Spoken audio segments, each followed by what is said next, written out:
Hey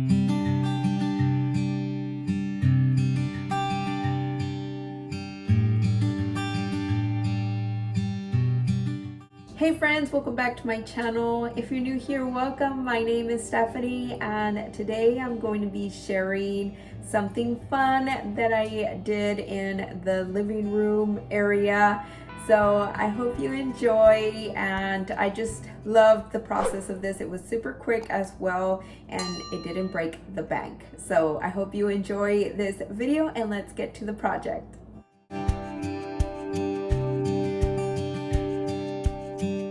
So a little bit of history with this little corner space. I've always had a hard time decorating this area. So not only was my decorating journey, progressing as the years have gone by, this was already a hard spot to decorate, and then try to find my style with it was very hard. So over the years, I just kind of had a cubby to store the kids' toys. I kind of had the mantle and then the cubby storage.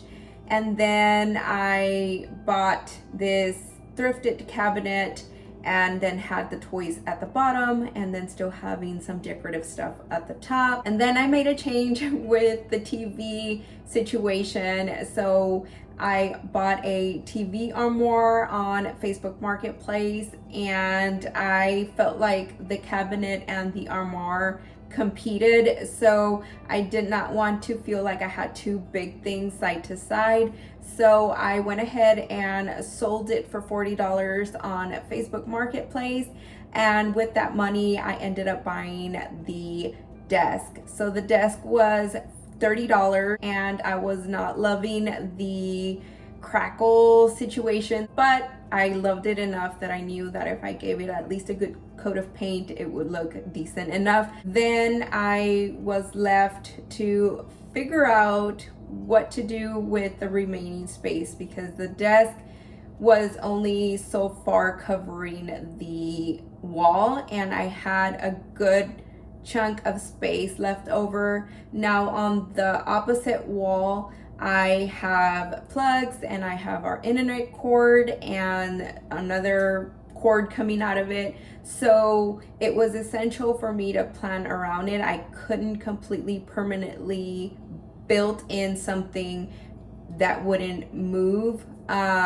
without breaking it down. So I needed to make sure for right now that that was temporary but looked built in because of that cord. Now we have talked about getting the internet provider agent out here to remove the cord and place it where the TV is at, but I think they said it was going to be costly to make that change. Why, we don't know. Because of that, we have procrastinated in doing that. So for now, the cord is in the way and we just need to kind of configure everything around that. So I had to figure out a way to cover that space, make everything look like it was built in or at least together somehow without the permanence of it. In trying to formulate some kind of plan for this, I started thinking, well, I can get cubbies. I was trying to find different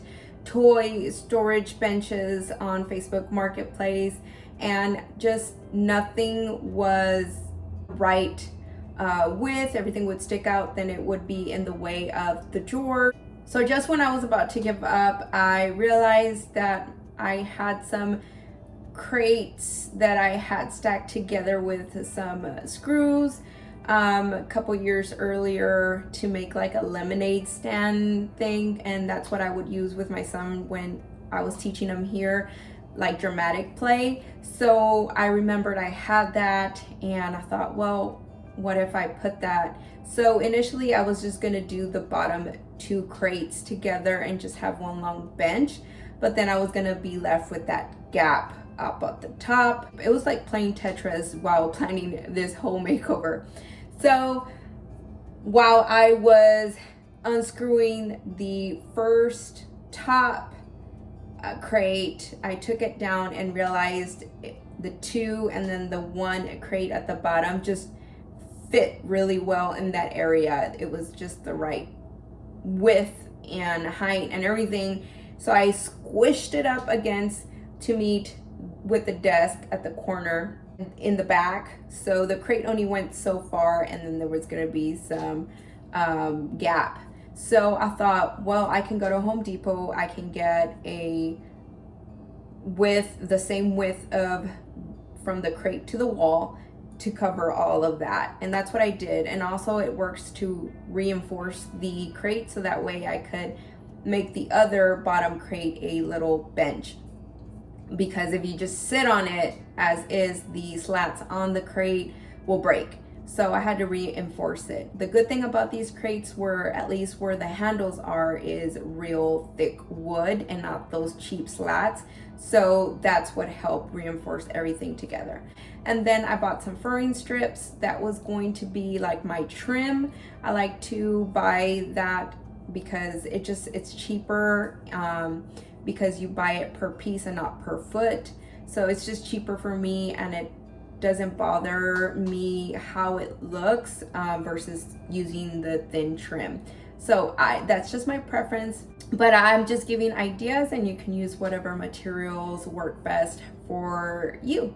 So I went ahead and bought furring strips, and then I bought some other strips that's kind of similar, just wider to the furring strips, and I used that as my back trim for covering that little gap that there was left. So I did that and put it all together with some drywall screws, and then another piece of that wide furring strip that I got, I used to make a peg rail. So that wall would have like something and just balance it out from that wall being so empty. Usually when I do the peg rail situation, I use the already made peg wooden rail or coat rack pegs from Hobby Lobby, but they have been sold out. They haven't had them in my store or any other stores. So I went ahead and just DIY'd this one. So I used I think it was the 1x3x8 strip that was like $2.98 at Home Depot, and just cut it to the size of the wall. I got my pegs from Hobby Lobby in the little packs that they sell in the wood section. I think it's a pack of 5 in a bag for like $2 and change. The only thing is they don't have the screws. So this is where I kind of messed up, and if I could do it again, I would have just ordered them from Amazon, the ones that come with the screws. But I like to make things harder on myself. So I was trying to figure out how to use them, because I didn't have a drill bit that made the hole big enough for me to put the peg. Hindsight, I should have just bought the drill bit that made the hole to fit the peg into the strip, but instead I ended up buying the dowel screw that has screw on both ends, so you can screw it onto the peg and then screw the peg into the strip, if that makes sense. But it was harder because these pegs were made out of like magical wood that would not be penetrated. So as hard as I would try to make a hole, they would not budge. So I don't know what they're made of or why that was happening, but the drill was not able to make a hole into it with the screws. So what I ended up doing is I added the dowel screw into the drill, like if it was a drill bit, and then screwing that onto the strip and then taking it off once it was screwed, and then trying to twist the peg in there. And so I got a lot of blisters doing that. But my husband also helped with his manpower in twisting them. But we got it done. So never again will I do that process again. Next time I'll just work smarter, not harder. But we got it done, and I was thankful to be done with that part of the project. So while at Home Depot, I wanted to buy there were like $3 and change corbels that I used in the pantry to make over. So if you haven't seen that video, I will link it down in the description box.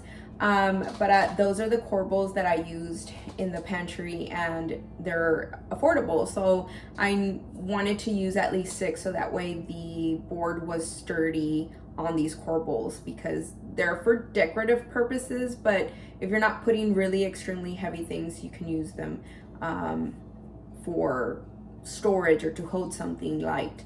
So that's what I wanted to do, but my Home Depot did not have them, and I would have to go to another Home Depot. So I did not want to do that, and I just went with the next affordable option, which was these really nice, thick, very wavy, cottagey looking corbels, and they were $12.36. So I went ahead and bought 4 because I figured since these are a little bit more sturdier, they can hold more weight, I would need less. So I bought 4, which was about $50. Now that I have my crate, I have reinforced the crates and put them together so that way they looked built in. I added my trim pieces, and then I added the corbels, the wood pieces for the shelving on the corbels. Next thing I needed to do was paint. So I already had some paint on hand that I used for the hallway makeover, the laundry makeover, and I had half of the gallon still left.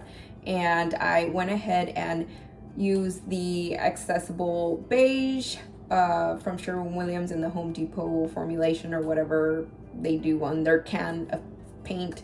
I used that for the walls and for the shelves, the desk, everything. Just I wanted it all that color so that it all matched and it all looked together like one big piece. For the desk area, once I gave it a coat of paint, you could still see the cracks from the crackling style that was painted on here.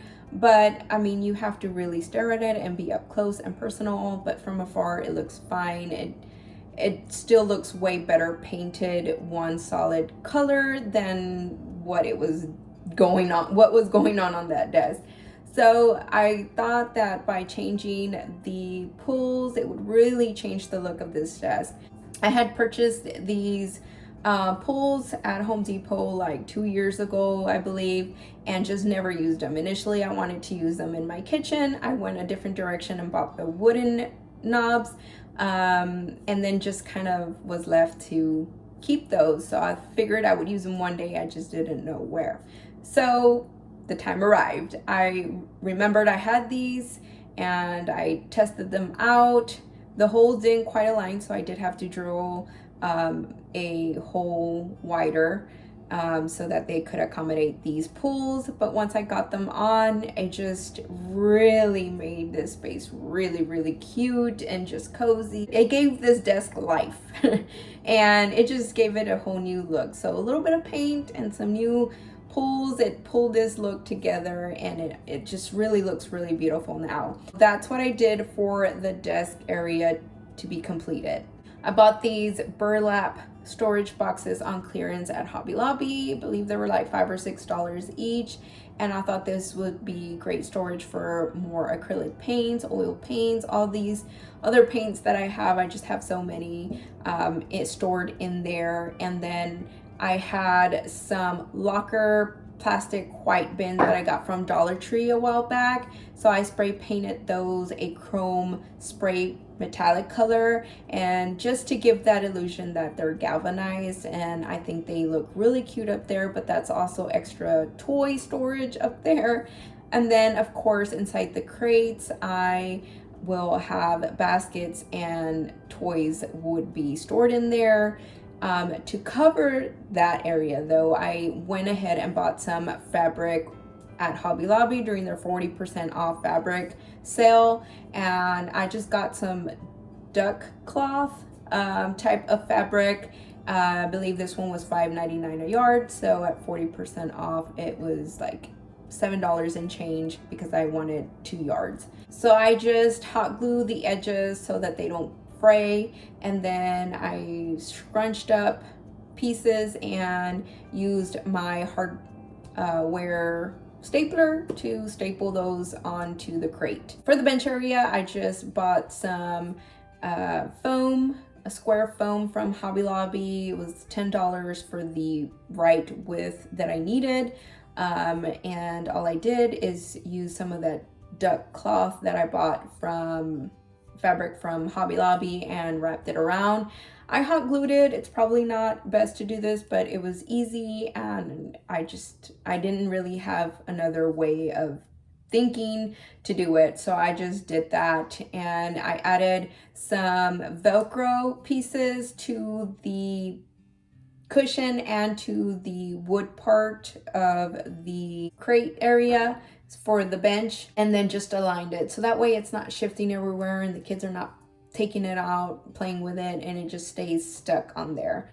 So I have this Target lamp that I got a couple years back, and I was trying to look for a different lamp for this area, and I just wasn't finding it, and I think I really didn't want to spend any more money than I had. And I found the fabric, one of the fabrics that I used for making stockings this past Christmas, and I really liked the pattern, and so I just decided to hot glue it and refabric, I guess, the lampshade on here, and I love it. It's just a cheap way to kind of refresh something that you already own, and now I love it. So I also added a chair that was in the dining table area, but I have since replaced the dining chairs again.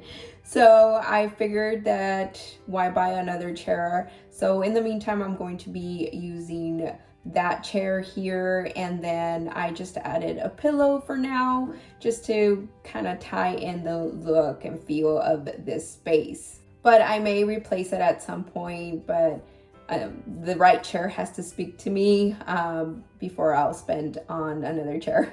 So I wanted an office slash art slash toy storage area, and because this space was always so awkward, it was just weird to decorate and to figure out what to have this space be that was functional yet aesthetically pleasing as well. So I really liked the whole look and just how everything looked together to make this feel like it was always here and built in, so to speak, without feeling like it's permanent. Even with the desk area, the back trim, I added it just so that it looks all together. So if I move the desk, the strip is attached solely to the wall and not to the desk. And that's just to give the illusion that it's all built in, but it really isn't. So all the pieces are movable, nothing is permanent. And I did that on purpose because you just never know.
Thank you so much for watching. I hope you really enjoyed today's makeover. If you have an awkward space in your living room, bedroom, somewhere in your house that you're trying to figure out what to do, I hope I gave you some tips, some ideas just to get your gears going on a space that you find awkward and could get better use out of it. So if you liked today's video, please give me a thumbs up. And if you're not already subscribed, I would love to have you here at Consider It All Joy. I have many other projects in the works, and I hope to see you in the next one. Bye.